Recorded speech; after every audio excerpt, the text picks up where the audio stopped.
from the nation's capital, this is the Fly Fishing Consultant Podcast with your host, Rob Snowhite.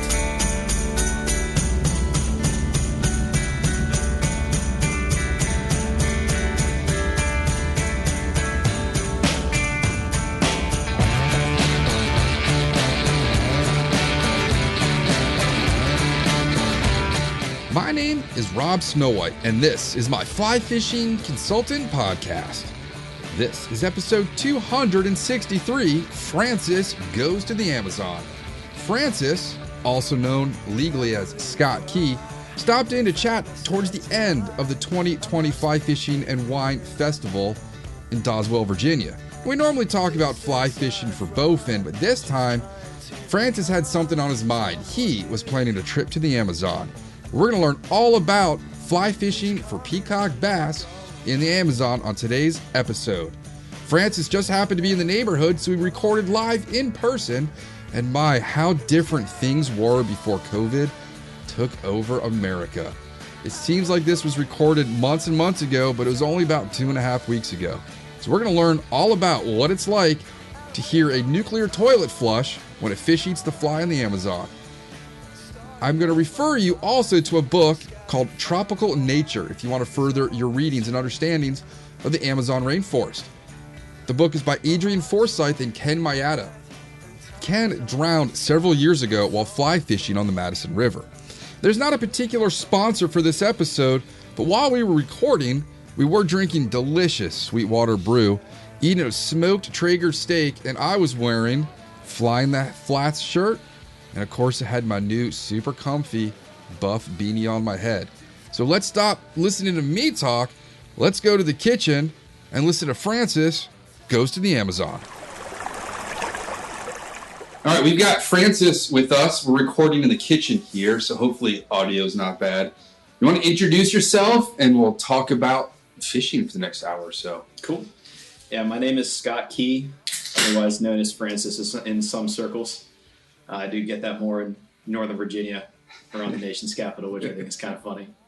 But I live in Charlotte, North Carolina, grew up in Richmond, Virginia, and recently moved down to Charlotte from Richmond. Need a little change of scenery, so it's been fun. So tell me about growing up down in sort of the central part of Virginia, because I'm from up here, don't get down to your part that often. Well, have no fear. Nobody from Richmond wants to come up to Northern Virginia either, because Nobody wants to sit in traffic in Stafford. No. Was it bad today? I was honestly fine. I kind of managed to time it right, where I wasn't traveling at peak traffic. Honestly, the worst traffic I had was getting to your house. It took an extra couple minutes, but I did look at everybody sitting on 66. Yeah, it's awful. Yeah, but yeah, Richmond was great growing up. A lot of what I did growing up, outdoors wise, was just being outside. My family, my kind of extended family, has a place on the Mattaponi River, and so I grew up skiing, fishing, boating, you name it. And then I spent a lot of time also fishing in my neighborhood. We had a creek, and then catching bluegill there. Growing up, my friends and I would, make rock bridges, and we'd make our own brush piles. Starting at a very young age. And then we moved up to the lake that it came out of, bass fishing. And then I had a pond that I could go to with my granddad, my mom's grandfather, my mom's father. And that was out near Charlottesville. I spent a lot of time out there fishing for bass, bluegill, crappie, and just spent a lot of hours out there, which was a lot of fun. I really didn't discover fly fishing until I moved back to Richmond after college. After college at University of South Carolina. You and my neighbor could go hang out and talk Gamecock stuff. Let's go Cox. That's Amanda. She's got a big Gamecock thing in the front yard. It's funny you say go Cox anywhere else aside from Columbia, people look at you funny, but it gets normal after 4 years and then it gets weird again. Well, for us, just being anywhere in the world and seeing someone in Ohio State stuff and having to shout OH. People just look from all over, and the person always responds. Yeah. And they just keep going. It'll be in New York City. You just yell OH, and they'll walk past and just say it and not even interrupt their day. Yeah. After I moved down to Charlotte, after the first couple of days, I was like, man, there's somebody with a Gamecock sticker. Like, wait a minute. I'm like an hour and a half from Columbia now. That's not special anymore. So what'd you study down there? Insurance and risk management. All right. And I'm using my degree. For context, I'm 26, years out of college, just getting ramped up in my insurance career. So, What should people not be doing? In regard to Insurance. selling, having a liquor license in South Carolina or doing contracting in New York, because your costs will be exceptionally high. Okay. I'm going to make a personal note of that. Dirty Bill, if you're hearing this, don't do contracting work. Well, just in New York City. Oh, okay, you're good. You're out in Western New York. Yeah, you'll be all right up Central New York, I should say. All right, so you eventually got into fly fishing. Yeah, after... What was that like moving on, and do you still do conventional? Every once in a while. It just depends on the context, or if, like last year I was down in the Keys. I was fishing for tarpon, and it was muddy water. It wasn't sight fishing. We're just pretty much just covering water because we knew they were in the area. They were jumping out of the water. And after a little bit of tossing a 12 weight around, I was like, we just need to cover water. So I just started chunking a plug, no questions asked, and we eventually caught fish. Nice. But 95% of the time I'm fly fishing now. After college, after moving back to Richmond, I was like, well, I'm probably going to be fishing a lot of the same places, and I don't want to do it the same way. So I just picked up a fly rod, and I started listening to a lot of your podcasts. Fantastic. That's exactly what I did. I actually got an email today from a listener going to Montreal that wanted the episode and blog so they could go to the same places we ate. Cool. Pretty excited. That made my day. And you've listened to the episodes. Now you have your own. Here we are. Yes. Okay. So you start fishing around college. There's one species of fish you get to fish for down there that we don't have up here, which is the bowfin. Oh, you have that up here? Never seen one. Really? Not unless it's been pickled in lab. I've never seen a live bowfin. Well, they're around. There are certain river systems that are more plentiful than others, and the Mattaponi River is definitely number one on that list, probably in the area. And I know, what's that lake? Lake Chickahominy. They have a whole bunch of them too. In the lake? Mm-hmm. I know they're up in Lake Champlain, which I find weird, but they're not here, but they're in Richmond. But they're all over the place. They're one of Virginia's native fish. I'm kind of a sucker for native fish. I'm actually going out to California for golden trout with my buddy Frodo. We're doing a backpacking trip that we now have to get in shape for. Uh-oh. Bowfin have been around for 100 million years unchanged, and it's kind of like redneck flats fishing on the Mattaponi. When the water gets down, when it's up, water's in the lily pads, you're casting at nothing. Most of the time, too much water to cover, but when it gets low, at low tide, then you got tons of flats, and if you get it in front of them and they don't spook out, and they'll come right up to it and suck the fly up, and it's just like fishing for redfish on a flat down in Charleston. They're pretty big, right? They can be. Biggest one I caught was probably 6-7 pounds. But I was down in Miami fishing the Tamiami Trail with my brother this past weekend, and he's not really a fisherman, but he pretty much kind of knows what he's doing, and he knows what bowfin look like. And we were fishing this spot, and he was like, "Dude, look right there." I'm like, "Dude, no, that's another mullet." He's like, "No, look at it." And it was at least a 15-pound bowfin. Whoa! It had shoulders. It was probably pushing 40 inches. It was easily the biggest bowfin I've ever seen. So in your fishing career, how long did it take for you to progress from just getting started off to actually targeting niche species, like wanting to go and travel for certain things? And travel is pretty recent. I've been very lucky to travel. I'll say travel on my own volition. I've been, traveling, fishing different places just on family vacations or with my grandfather. I've been fortunate enough to go down to Louisiana and the Florida Keys with him. But as far as, niche species and especially native species, that's been pretty recent in the last couple of years since I started fly fishing, because I don't know, especially with brook trout, and, people always talk about how browns aren't native, they're wild. And just kind of having that brought to the forefront of my mind just really put more of a focus on what native fish are. And I've just kind of really been kind of entranced by that. I just think that it's really cool. And I really want to get out and target native species in their native ranges a lot more in the next few years and going on for sure. Right on. What are some of the species you're going after? Do you have a checklist of things to go across? I do have a master. Well, actually, I need to update it because I've added a few recently. I do have a master Excel spreadsheet of fish that I've caught in general and on the fly too, and split by fresh and saltwater too. Okay. But golden trout are for sure happening this year. And I really want to get up to Maine and fish for brook trout up there because, I've caught some pretty decent brook trout in Virginia, but the northern string get big. That's a whole different ball game up there. Yeah, those are meat eaters. Yeah. They're not sipping little atoms. Nope. So what setup do you have, and do you take it with you when you travel for work? Let's say today was a little bit warmer, a little later in the season. Would you have pulled over somewhere and fished? Oh, I would have built my entire work trip around fishing. I can justify scheduling some early morning visits on a Monday and fly in on Sunday, and it's the same cost of flight and rental car. So I'll fly in the morning, and I'll make a point to go fish wherever I am, and then have work visits the next couple days. If I've been, and it's kind of nice being able to do what I do. When I travel, I go and visit my insurance retail agents that I work with, and I'll kind of schedule things seasonally. It's no coincidence on that for sure. But yeah, I definitely try to capitalize on the time that I have for sure.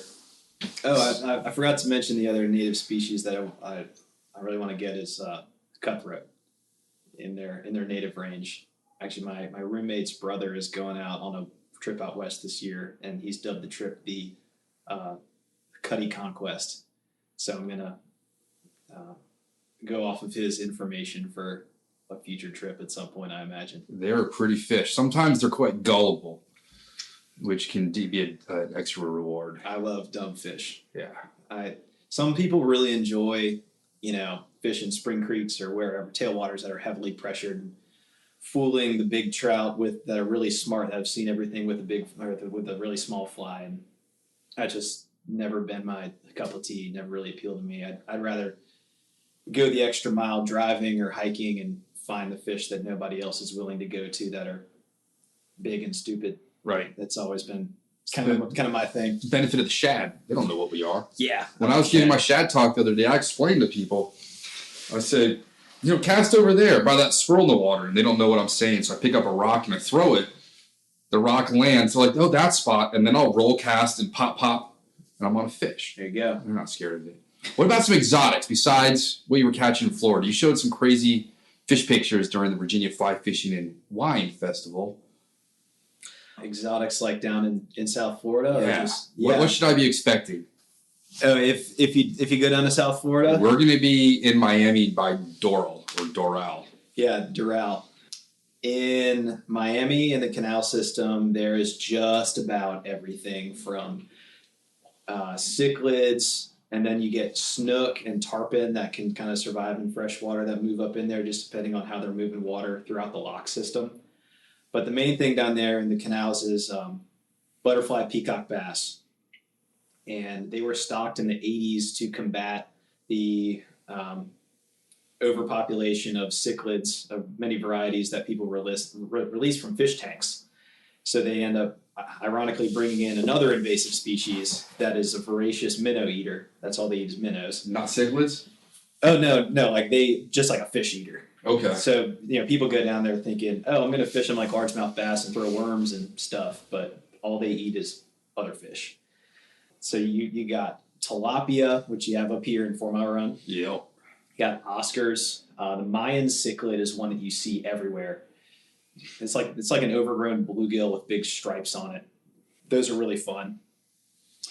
What else? Jeez. I mean, you could really run into anything. You can catch big red-tail catfish in there. The Amazonian ones. Yeah, they're in the canals. Is that sight fishing or you just blind cast? Peacock and cichlid fishing is often sight fishing. Yeah, of course it's not for catfish because they're always on the bottom. I saw one that was about 30 pounds that was dead and floating in a canal a couple years ago when I was down there. But heading west on the Tamiami Trail, which is Route 41, extension of Calle Ocho or Little Havana, you just keep going out and you can catch, just about anything. I caught 6 species in a 50-yard stretch in an hour. And you got, 18-wheelers ripping by you that you got to watch your back cast on. You're just pulling off wherever? Yeah, so in the first part, it's kind of open, and there's a side road on the other side around like all the airboat tours. It's very open, and then it kind of narrows down, and you got trees next to you. And there's some bridges, for the canal cuts to let water through, and just got a little extra shoulder space, and you just pull off there, and then you just kind of walk along, and there they are. Any good roadkill out there? I'm sure they whack gators every once in a while. And were you scared of anything eating you? It's the gators you don't see that you're afraid that you should be afraid of. Right. But I seen Crocodile Dundee when she was filling up her canteen. Yeah. When I was in the spot, I was, focused on the fish in front of me. They had lockjaw this past weekend because it got down to the depths of winter where it got down to 50 degrees for 3 nights in a row. Tragedy. There were people in puffy parka coats with rabbit hood, fur on it. So the fish had lockjaw, but I was still, dialed in, trying to focus on, and my brother's like, Scott, look over there. Scott, look over there. I'm like, what? There's about a 9-foot gator just looking at me. I'm like, no, was it chilled out too from the air temps? He was, not really moving too much, just kind of sitting around. And all the gators I saw weren't moving much, but it's still, you really got to keep your eye out because you never know what's going to be around. Yeah, when I was a kid, I wasn't allowed to stand near the water's edge. I had to pull the fish 20 feet back. That's a very good decision. And then my grandma would always find spinning rods. The alligators would come out of the water and go after the fish people were dragging up, and they would just drop their rods and run. Yep. So she'd fly up on a flight with just random rods bundled together. It's pretty cool. That's awesome. All right, so speaking of peacocks and other fish, you've actually gone to their home waters. Yeah. So we're going to learn about your Francis Goes in the Amazon. Yeah. So how did you decide you were going to the Amazon? How did this whole thing plan out? So my second cousin, my mom's cousin, Pat, he went down there October of 18. And this past summer, he reached out and said, hey, I really want to do this trip. I really want to, have somebody to go with. You want to go? I kind of was like, well, kind of had a little free time, a little funds freed up. I'm like, you know what? Let's do it. Absolutely. So I just went for it. It was an amazing trip. It really was. It was well worth it. What section of the Amazon did you go to? We're on the Rio Negro. So you fly into you connect through Miami, and then you fly to Manaus, which is a pretty large city. I think it's about 3 million people in the state of Amazonas, which is up in north central Brazil. Did you see the old opera house? We didn't make it around to go around. It was kind of like a big guided tour that was overly expensive. We kind of passed on that. But next time, I'm definitely doing more touristy stuff. Go see the outdated stadium from the World Cup. Did they have one up there? The night games, the bugs that were landing on people were awesome. I believe that. There's plenty of bugs up there. Yeah. But yeah, So flying in, everything's just green all around? Well, you fly in at night because there's one flight that goes from Miami to Manaus, and it gets in at like midnight. Oh, it sucks. So your first glimpse of the rainforest is flying from Manaus to Barcelos. Do we need to keep track of the flights? Yeah, so there's 3 flights total to get to where you need to go. You got wherever you are to Miami, then Miami to Manaus, and then you spend the night in a hotel. Well, I say night. You get about an hour and a half worth of sleep because then the next morning you got to get up, and then you take a shuttle back to the airport, and then you get on a little charter plane that goes. Ours is like a 16-seater, and that flies to Barcelos, which is a town of about 30,000 people, which is the jumping off point for the Rio Negro. So the Rio Negro is the largest tributary to the Amazon, and that's kind of where you launch from. And, as I mentioned, I really like kind of getting back into where nobody else would want to go. And Barcelos is really a hub. There's, dozens of different mothership operations that are based out of there. The amount of industry that comes from peacock bass for that town is pretty amazing. Really? Yeah. You look out, there's 24 big mothership boats that are just for people to live on and go peacock fishing. It's pretty impressive. Are these mostly U.S. anglers or from all over the world? I'd say mostly U.S., but they're all over the world. They really are.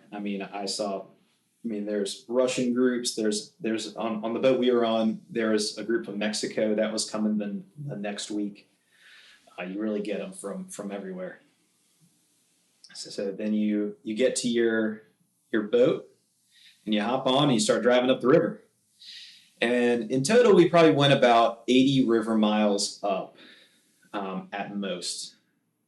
I was a little kind of, like, oh, really, we're going to be fishing like the most pressured area. But the amount of water that is up there is really hard to describe. The Rio Negro at its widest is I think, 13 miles wide.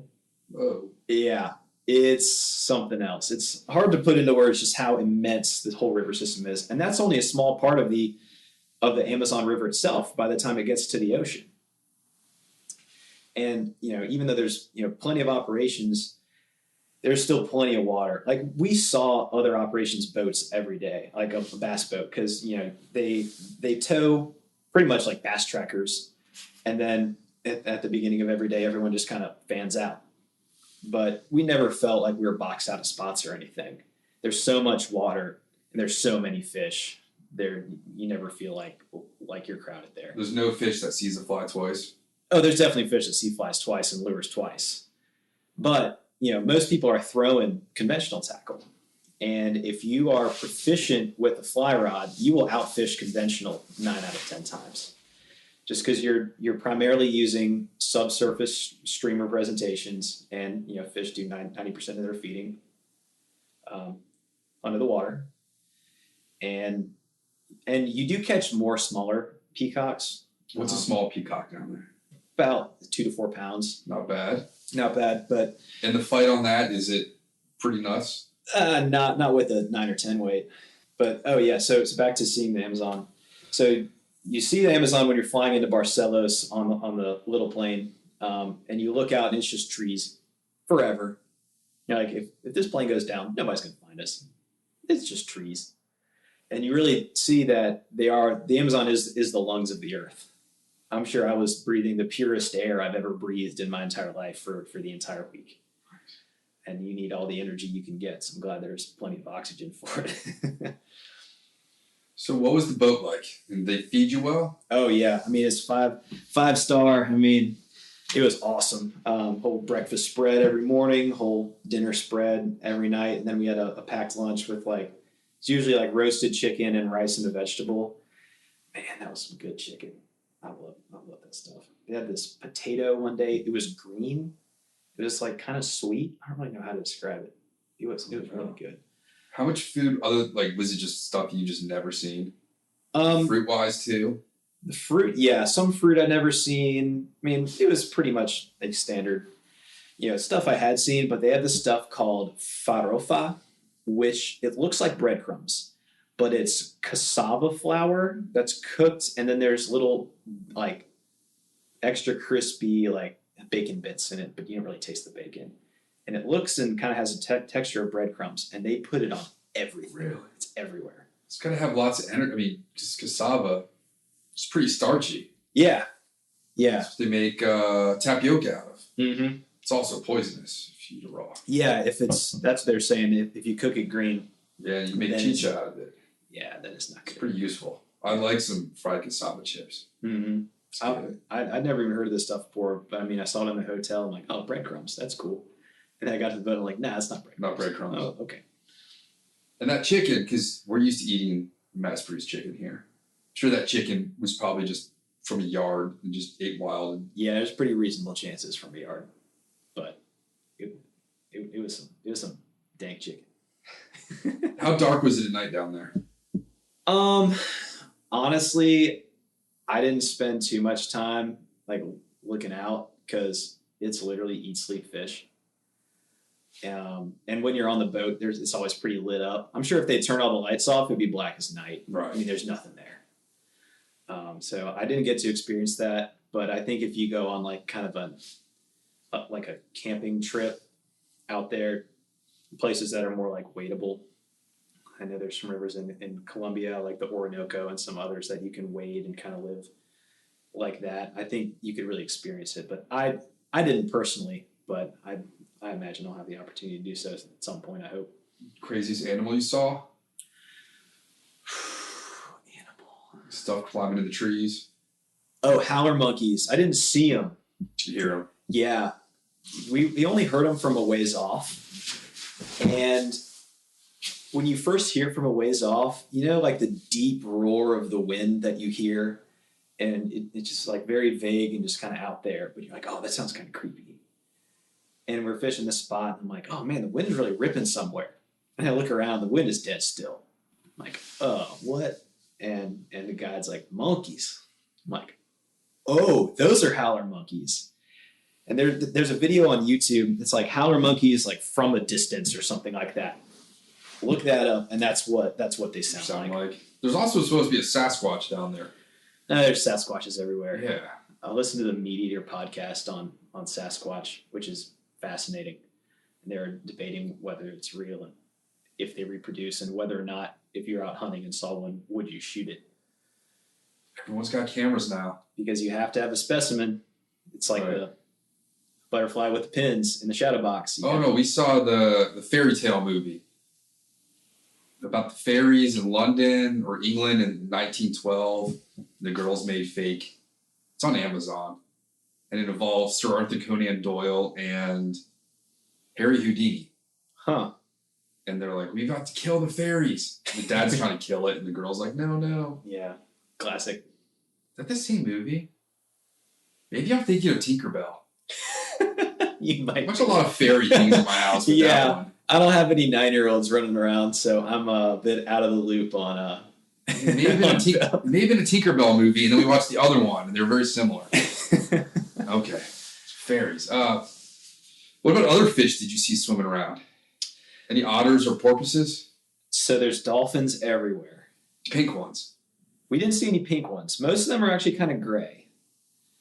But they're everywhere, and they've learned to follow the fishing boats. Oh boy.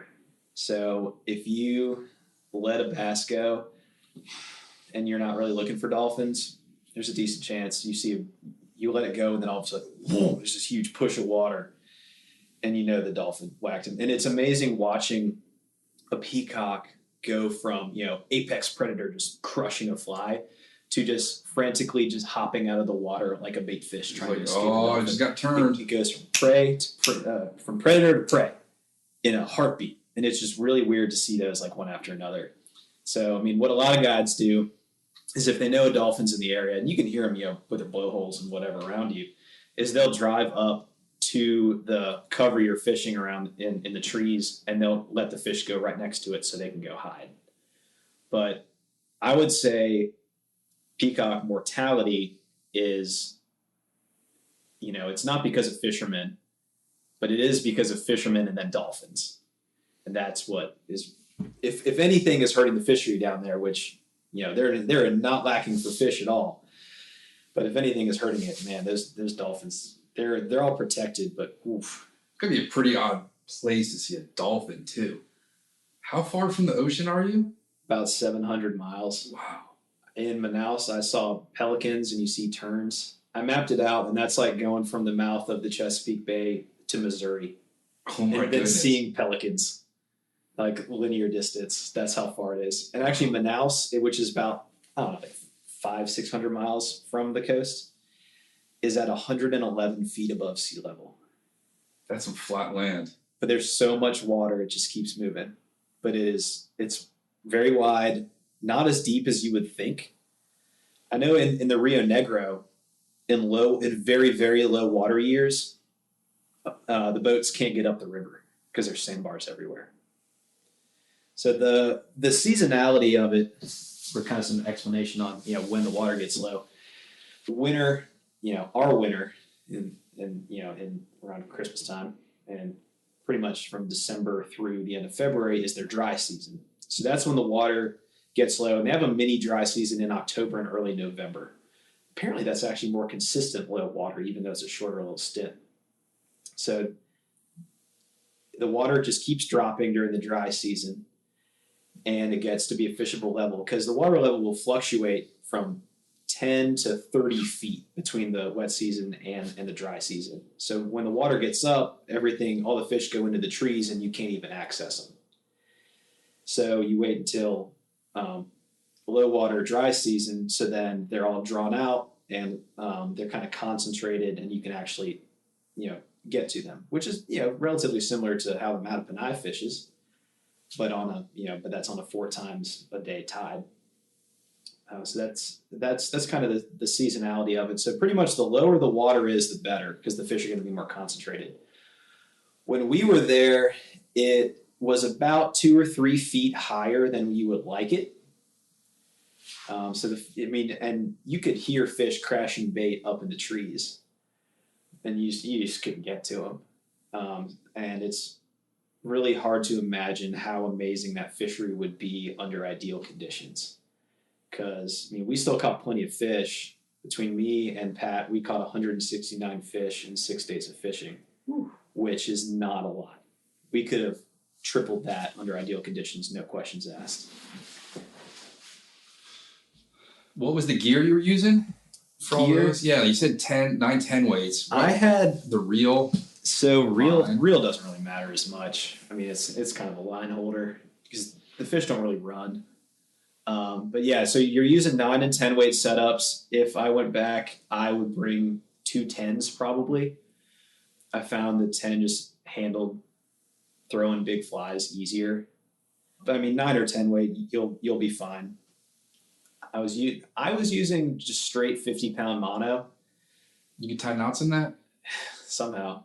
I did have a knot pull on my first day, and I got real good at checking them after that. I would probably use 40 again if I go again. Is that for their strength or just all the stuff you got to pull them out of? Both. Can't have one without the other. But the problem with 50 is that you run the risk of breaking your fly line before your leader, and obviously you'd rather break your leader because if you lose a fly line, you ain't getting any more down there. There's no fly shop. Nope. So I brought everything under the sun. I didn't find that I was lacking in anything. I did a lot of research prior to going, and actually I shout out to Matt Miles, talked to him at the Virginia Fly Fishing Festival. He's been down several times. I think he goes with Nomadic Waters, and he was a huge help. Really gave me some really good insight on that. Yeah, 9 and 10 weight. I used Scientific Anglers clear tip intermediate, and I brought 2 floating lines as well, but I used the intermediate sink pretty much the entire time. I never really felt a need for a floating line because you're casting up. It's pretty much like fishing any, if you're working down a pond shoreline with, lay down trees and, tree stumps, and then you work it back out. And that's pretty much how it is. It's very using trolling motors just going along? Yeah. It's just like a bass boat with trolling motor, and the guy's got a little remote that he kind of meanders you around with. And yeah, you're just covering as much water as you can. I know in a conventional world, they're using super high speed reels that are like, I know Pat had a couple that were 41 inches per crank, which is, and like one revolution is up, that's 40 some inches of line getting reeled in. But the nice thing about fly fishing is that you lay kind of just, it's a shooting head, so you lay down a cast, a little pop cast in the direction you want it to go, then you pick it up and shoot it. And you're fishing for about 10 hours a day for 6.5 days straight. And if you're taking too many false casts, you're going to wear yourself out. So I put about 50 hours of casting in a week, and man, you get real good at shooting line into tiny little spots. You definitely weren't up late at night looking for stars. No, the problem with what keeps you up is the bugs. No, it's the fish. even if you don't catch any big fish, you'll catch about a dozen laying there in bed. You just sit there and think about them. The tenacity with which those fish will strike a fly or strike a lure is unlike anything I've ever experienced. I've told people this, the best way to put it is if they had arms, they would punch you in the mouth for fun. They're just the meanest freshwater fish I've ever encountered, and they pull like freshwater fish, but you're fishing out of a bass boat, so it's up close and personal. And there's really nothing like it. What was the biggest fish y'all pulled in? The biggest fish that Pat and I pulled in was my 15-pounder. The biggest one for our boat for the week was, I think, 17. Unfortunately, I say unfortunately, but I'm just happy I caught it. I was throwing a conventional setup in the brief. I probably fish conventional 10-15% of the time. And we're working down this bank with a strong right shoulder wind, and I'm like, you know what? I'm just going to switch it up for a bit. I don't feel like contending with this for the time being. And we're working down a shoreline and looking for fry balls. So it's these, peacock fry, little baby peacocks, and peacocks are among some family of fish that keeps their babies in their mouth when there's danger. Mouth breeders? Yeah. So, but they'll let them out so you can eat and stuff. And you'll see them kind of about 3 feet wide, just a little nervous water. And when you see that, if you throw anything in there, it's going to get demolished. But you got to be in range and got to put it right on them. We're working down the shoreline, and we kind of looked up, and all of a sudden there's a fry ball 20 feet from the boat. So we just start casting in there. My second cast, the best way to describe it on topwater is a nuclear toilet flush.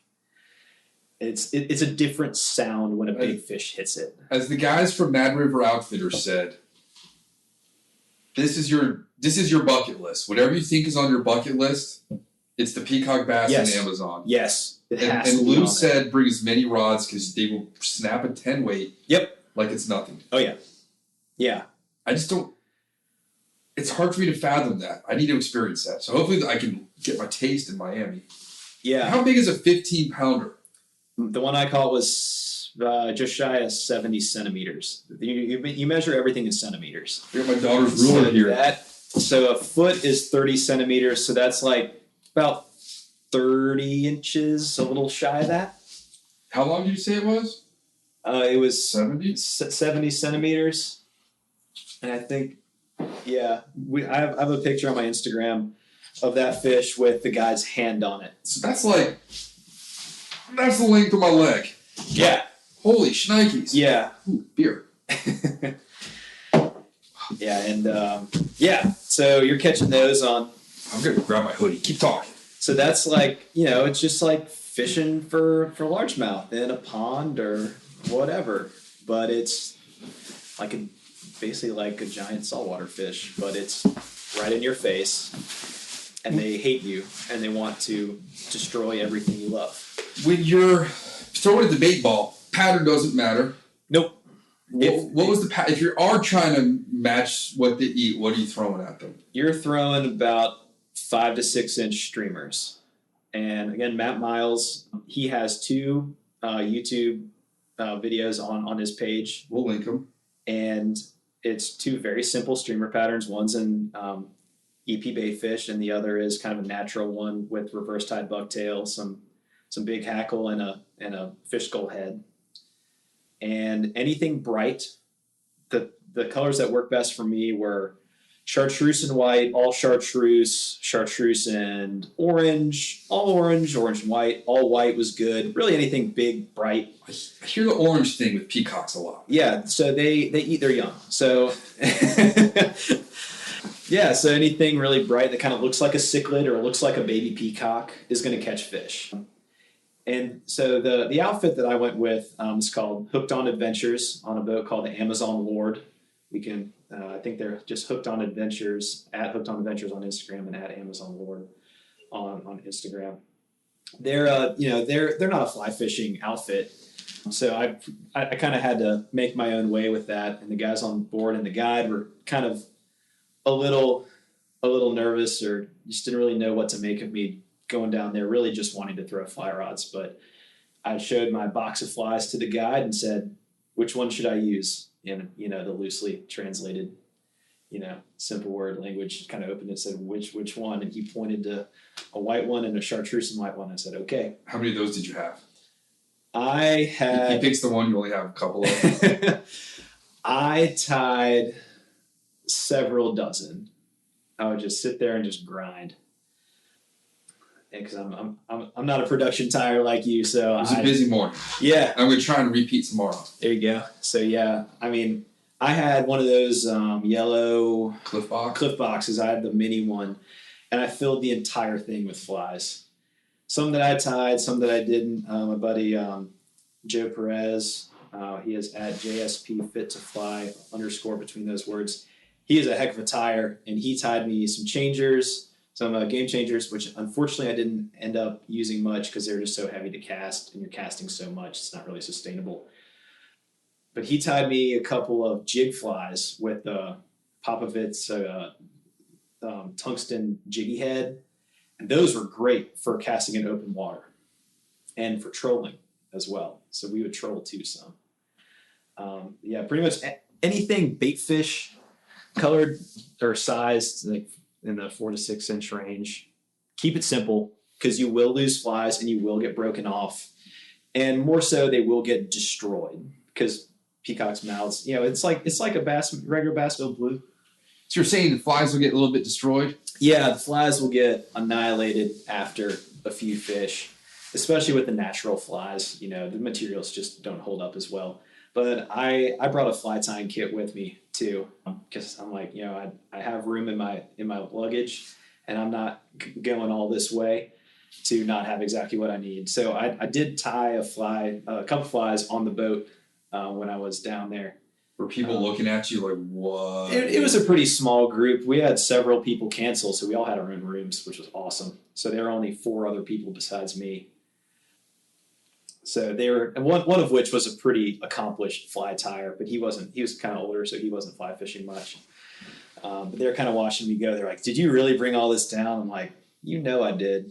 I was in it.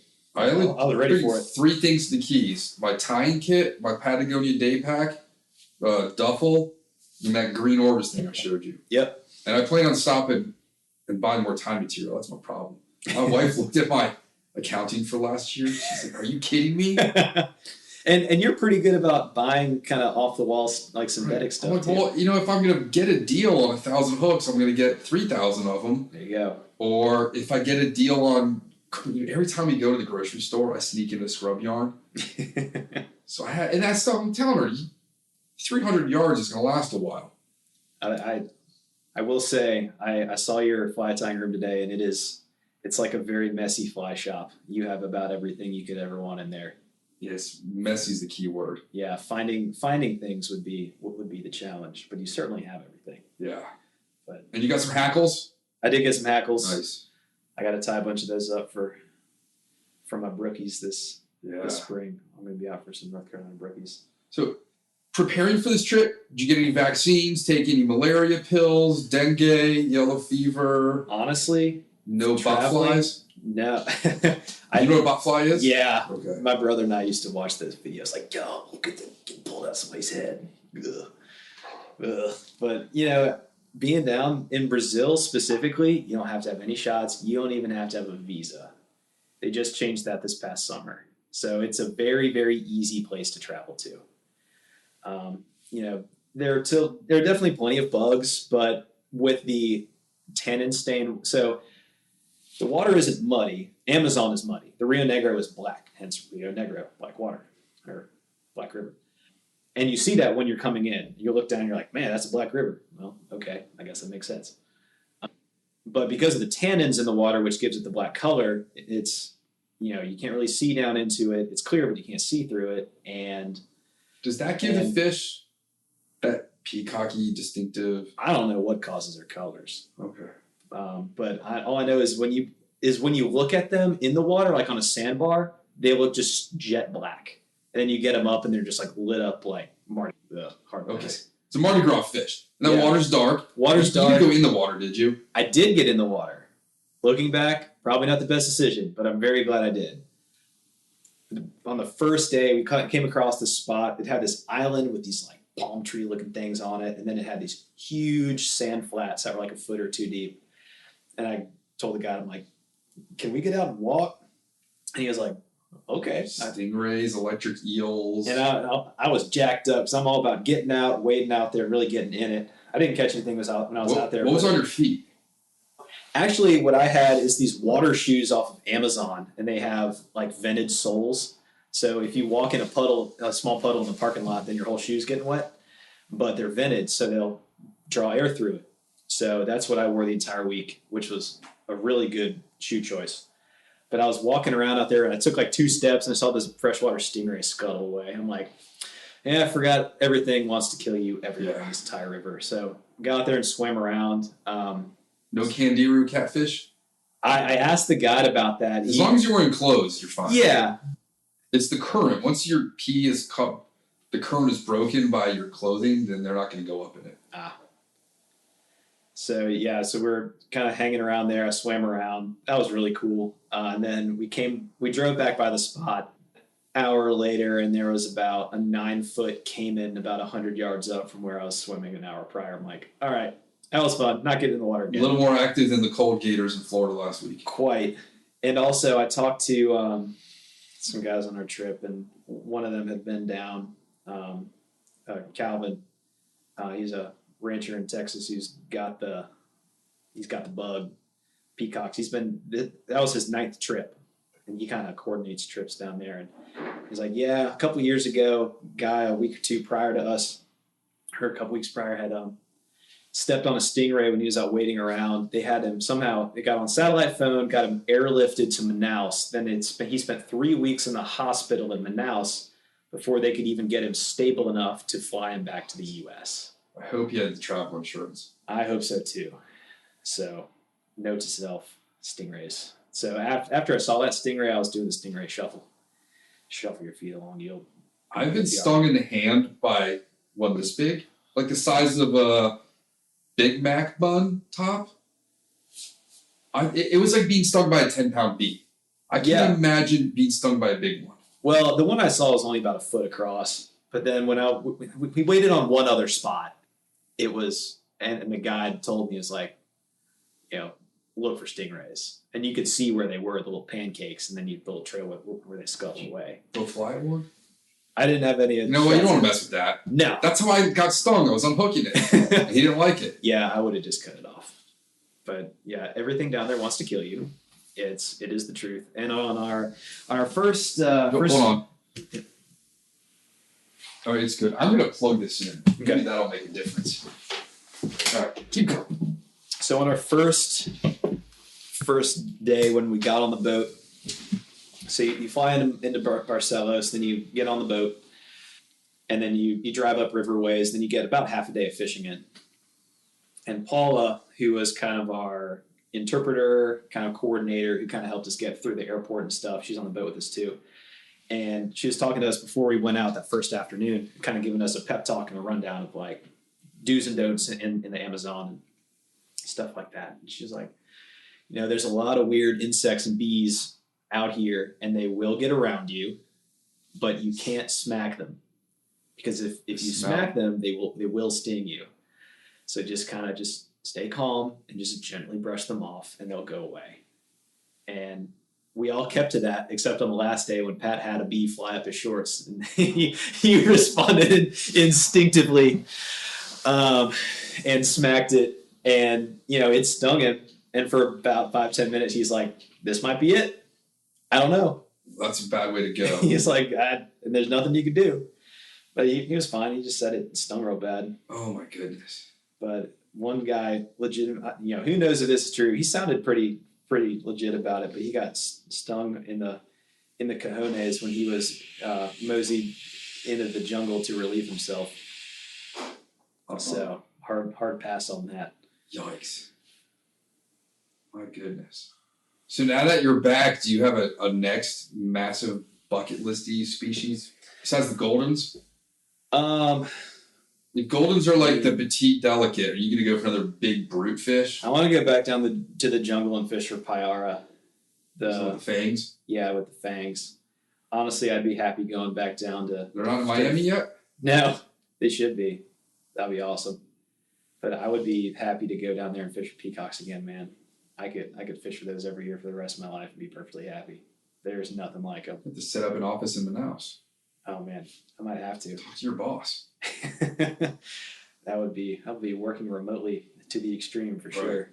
It's on the same time. Well, same time zone. I think it's an hour back. No, it's an hour forward. It's an hour forward from East Coast time. Okay, you got to blame the old Pope from that from 600 years ago. Yeah, he's the one that gave Brazil to the Portuguese. Mm. They didn't know it stuck that far out in the Atlantic, so he's just like anything that's east of that, whatever. Yeah, east of the mountains.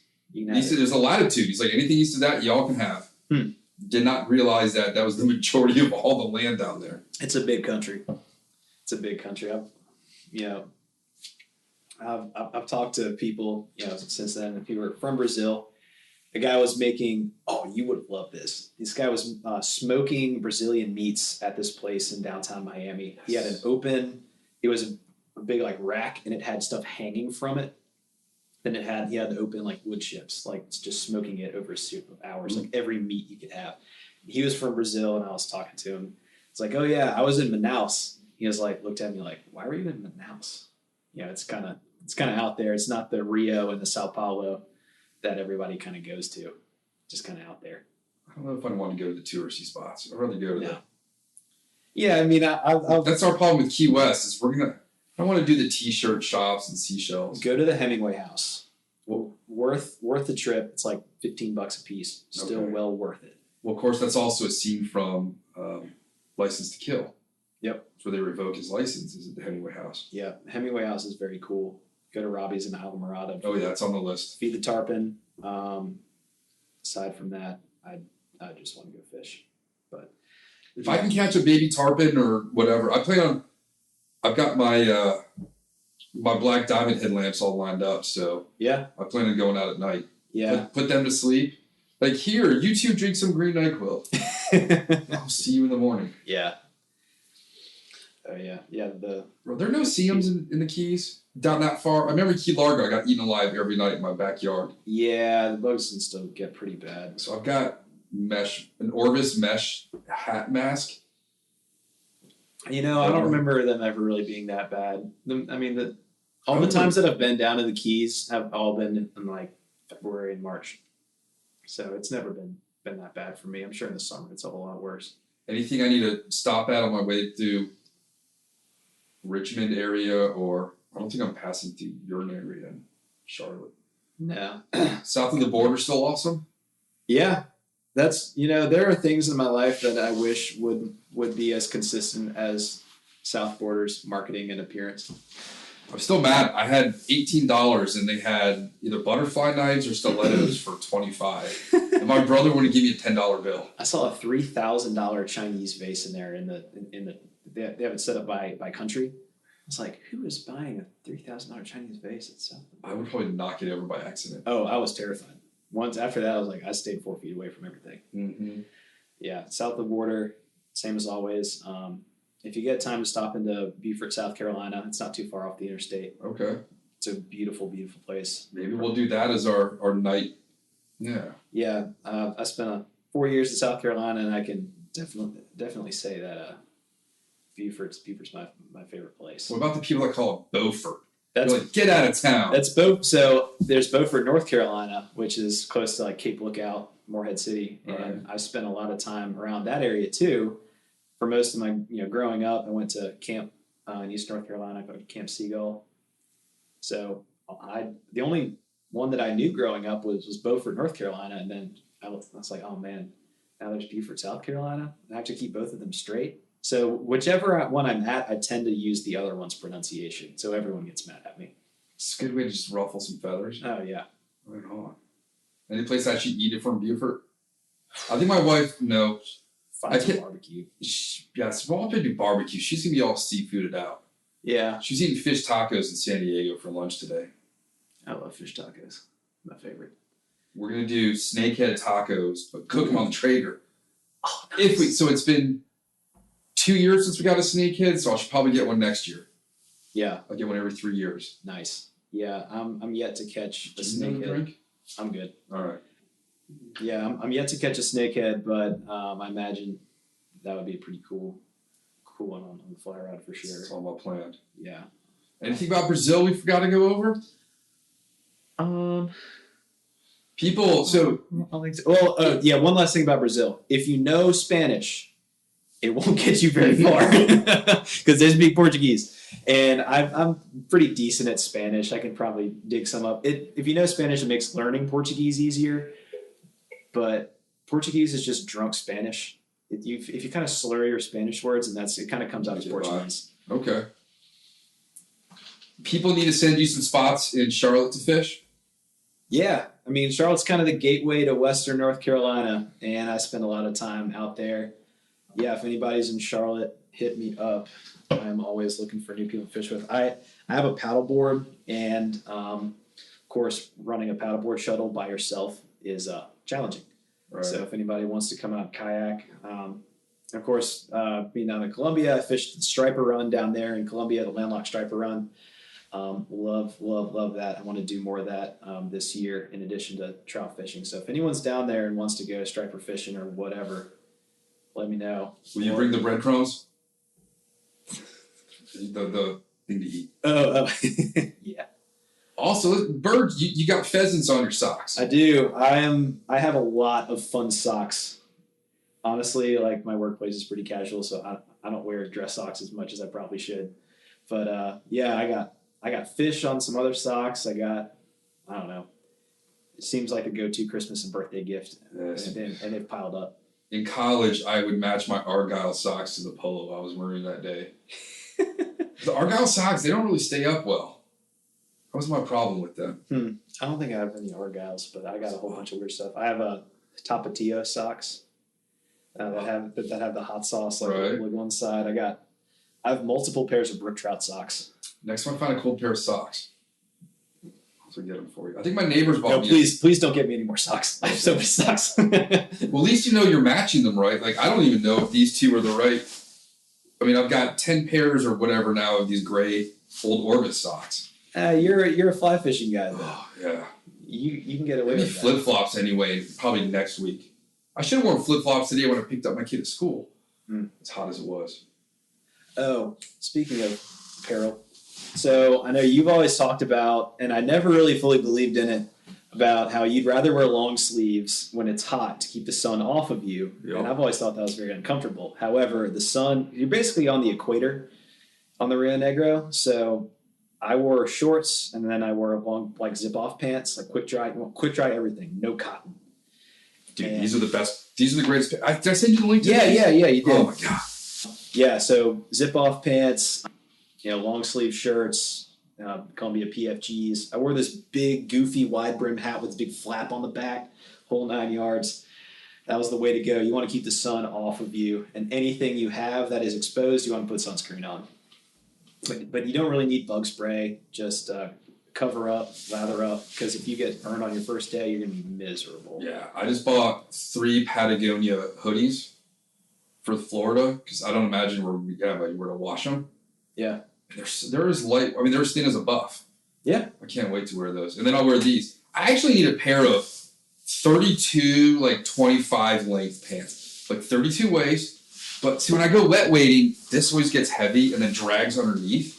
I need a pair of capris. And I'm wearing dude leggings underneath as my base layer. I need a pair of pants. Then when they get wet, then they'll come down to 32. I've been meaning to invest in a pair of dude leggings for various outdoor ventures. They're great, man. I'm just not allowed to wear them as is in the house. Yeah, that's probably in everyone's best interest. Yeah. But I sleep in them usually because they kind of just hold my knees and ankles together. Yep. Anything else we didn't cover? I'm trying to think. Well, I mean, if nothing else, if you have any inkling of going to Brazil, fishing for peacock bass, do it. If it's on your bucket list, put it on there and move it to the top as your next bucket list trip. You won't regret it. I'm just glad that it hasn't ruined me for all the other. I was legitimately concerned. Like when I got back from the trip, I was still riding the high. It's like, man, am I not going to enjoy trout fishing anymore? You're going to have to go somewhere cold. You're going to come steelheading with us in November. You know, when the guides start icing up, that's when that's my cutoff. I'd go up in October for the brown runner. When my reel just had ice on everything, it's like I couldn't like turn my drag, and that was just from setting it down on the snow once or twice. Yeah, I just have. We all burnt holes in our clothes with the campfire. The campfire, great idea.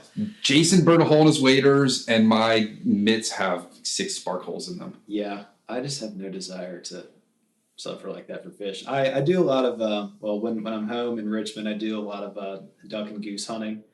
So I spend plenty of time in the cold. It's just not fishing, and I can have everything covered up and not be wet. There's a bakery down there my wife's obsessed with. Just got a Michelin star, I think. In Richmond? We're stopping on the way to the Keys and apparently on the way back from the Keys. Sub Rosa? Yes. Yeah, that place is good. She's talking about bringing bread back from California. What's your timing on going down there? Because I could recommend a couple spots. Oh, we're leaving at like 1 in the afternoon. Okay. I think. I don't know. From here? Yeah, no, we're not like going to eat. Like we would just grab a loaf and get back in. Yeah. If she can do that, then I can run into Green Top and get some ostrich plumes. Yeah. I would stop into Pops on Grace and get the sausage, egg, and cheese bagel on an everything bagel. That's the only kind of bagel there is. Yeah. There's But we're driving to Savannah, so we're gonna be like driving fast. Yeah. Because we got ladies with small bladders. Yeah, if you stop in Richmond, that I judge every quick breakfast place that I go to by that meal. That's pretty much what I get everywhere. So would that be the best breakfast sandwich in Richmond? Easily. All right, there's the best sandwich then. We can answer that question. I've been thinking about your questions. I've listened to enough of your podcasts where I knew these were coming. All right, let's see if I can throw you off. Thinking about them. No, I've been preparing. All right, what's something? I know my favorite Indiana Jones movie. We stopped doing that though. I know. What is something you haven't yet bought in your fly fishing gear wish list? What's something that you're just like, man, I want that thing so bad? I'm still riding my first cheap pair of waders that are just like not very user friendly. I don't know. I've kind of amassed an arsenal of fly rods in the last couple of years. Keep finding stuff on sale and buying it. Gotta have them. I'm not sure. Amazonian mothership. Yeah, I'll take one of those. All right. Yeah, and a boat probably. I mean, I grew up around boats, but I just haven't. I do most of my fishing is trout fishing, so I don't really have any need for it. Do you have an irrational phobia? I'd say dream that pops up about once a year is surrounded by wolves. I don't know. That's probably it. As guilty as you are, when is it okay to pose with a rod on your shoulder? If you don't want to munch on your cork. What about armpit? Armpit, but it just looks so legit, man. You can be a famous Instabro. No. Bro staffs. Bro staff. If you had your own personal Groundhog Day, where every day you woke up and you're fishing the same spot, where would that be? Rio Negro. All day. If you only had one type of soup to eat for the rest of your life, what would it be? Oh, this is new. I've not thought about this one. Man. White bean chili. That's good. Chicken or turkey. Strangest thing you found while fishing? That I found? My friend caught a Ziploc bag of poop in the Congaree River in Colombia. A Ziploc bag? Ziploc bag. That probably wasn't dog poop then. We don't know. He was like, what is this? I'm like, it's probably poop. I'm like, okay. It wasn't someone's like Snickers bars? That's corn in there? That's a little too hopeful. Okay. Man, what else have I caught? I don't know. I've caught a bike or two. Any location or species that just has no interest for you? I would say in relation to how jazzed up people are about them and how much it gets talked about in the fly fishing community, my interest level in going steelheading doesn't match up. I'm sure it would be awesome. Summer steelhead? Stupinski can put you on them in shorts and a t-shirt. Oh, yeah. I mean, it really just like rainbow trout are or just any variation of rainbow trout, just for whatever reason, doesn't like jazz me up. It works for me. Yeah, I don't know. I mean, I'm sure if I did it, I would love it, but it's just not one of those things. Just in contrast to how much people are like going crazy over. I mean, you go up every year. I dig it. What's your favorite holiday? Holiday. I would say Memorial Day, because I think it goes underrated as a meaningful holiday, and it's the beginning of summer, and it's just kind of the beginning of, everything's fishing wise is great. It's just kind of the kickoff to everything that I love doing. It was always fishing 3-day weekend for me growing up. Yep. And then we had a very close relative die in the military. Changes the meaning of the holiday. And then a year later, our kid's born on that weekend. And we had the kid because it was kind of a memory of the cousin we lost. Mm-hmm. So Memorial Day now, it's the pool opening, which is huge. It's the kid's birthday, and we remember our cousin. Somber, but still have fun. Yeah, good that's one. right. All right, what's a fly fishing hack that you learned that it's worth sharing? Anything in the fly fishing that someone showed or taught you? Something you showed me.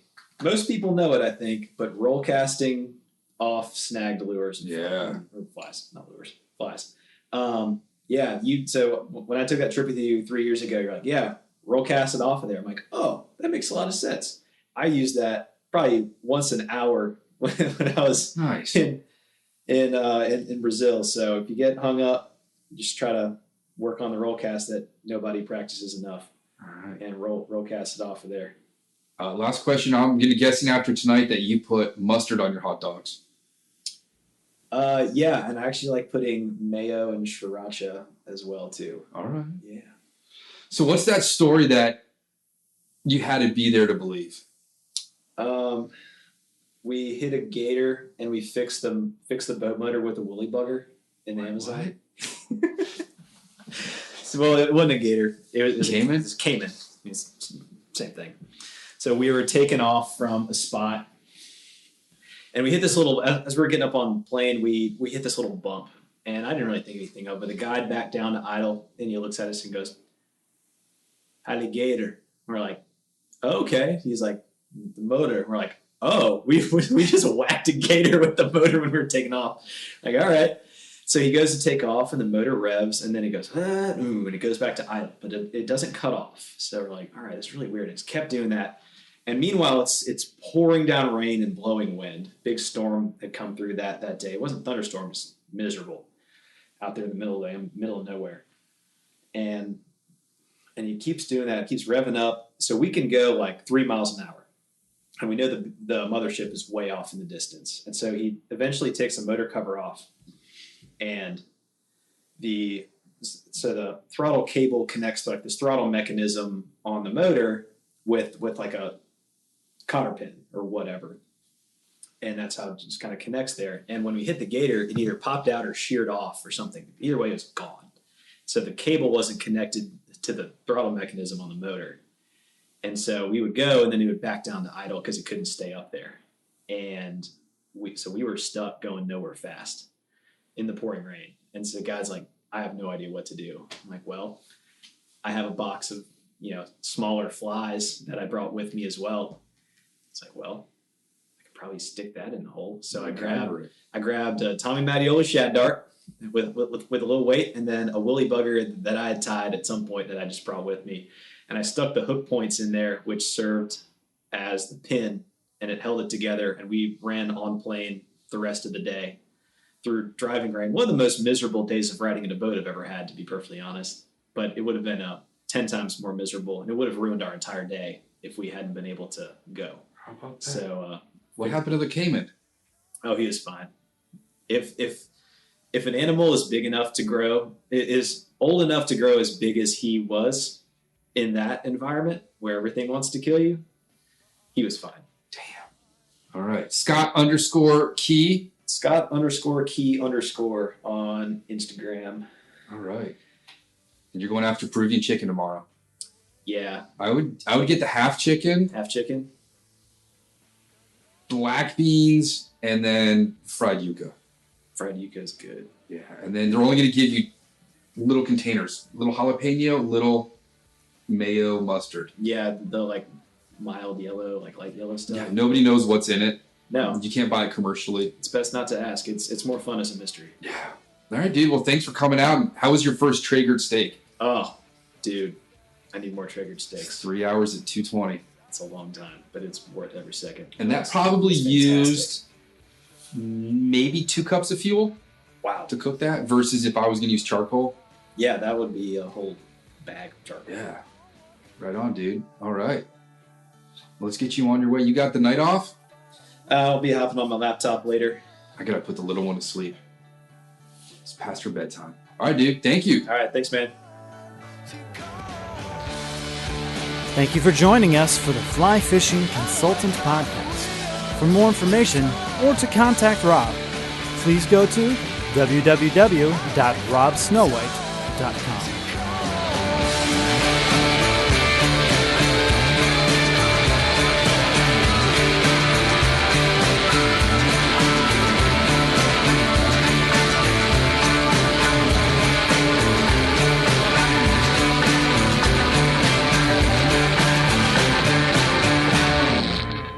This podcast is brought to you by Freestone Productions at freestoneproductions.com.